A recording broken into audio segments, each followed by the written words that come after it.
It's Ashleigh from Sweet Dreams Bake Shop, and I'm sure we've all been there where we've accidentally overfilled a pan or maybe something didn't bake just quite right. So I'm going to show you how to fix a cake using buttercream and not waste so much cake because we don't want to lose that height. That's the most important thing.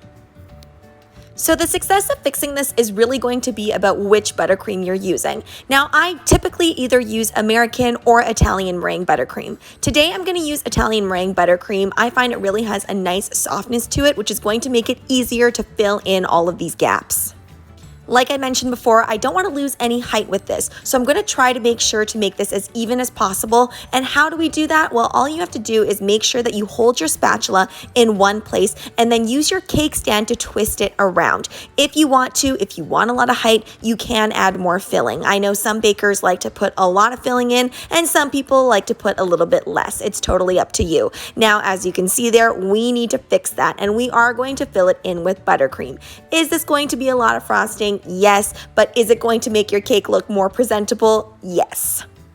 Now, the reason I'm showing you how to fix this is because if you don't have time to rebake a cake and maybe you're making a special cake for somebody's birthday or whatever event, you're going to want a quick fix and you're really not going to want to waste all of this cake. Or maybe you just didn't level your cake out properly. It is all good. In the beginning, when I was first starting to decorate, I really never leveled my cakes perfectly straight. Even now, I still don't do it every single time. And evening things out with buttercream is definitely the way to go. You'll notice there that I used an up and down motion when finishing off the crumb coat of that cake. The reason being is because my frosting is getting a little bit hard because it's a little bit cool in my kitchen. So it was a little bit tougher and it was picking up some of that crumb. If you do notice that happening and all of the crumb is coming off, all you need to do for Italian meringue buttercream is reheat it. If you don't know what I mean by that, you can go ahead and check out that video in the right-hand corner.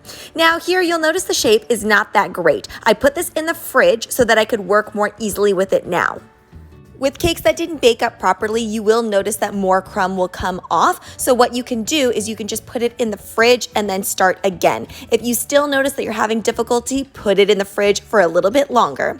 Here, I've re-whipped my frosting. You can see it's a lot more shiny and it's a lot more easier to work with and it's a lot softer too. So I'm making sure to generously apply this buttercream so that I can kind of utilize it to sculpt that shape that I want and fix that shape that I had before.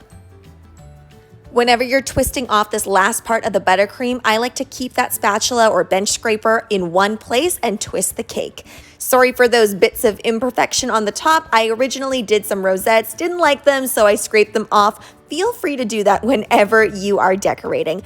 Now I'm just adding on some little pearls and I added on a little bit of gold leaf as well. So that cake that kind of looked like it was not going to turn out is at least now a little bit more presentable.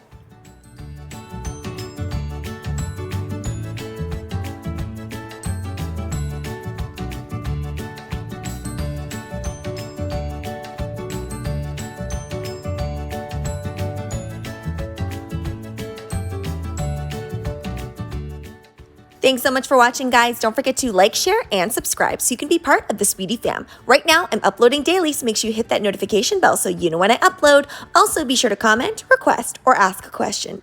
I love hearing from you guys. Bye!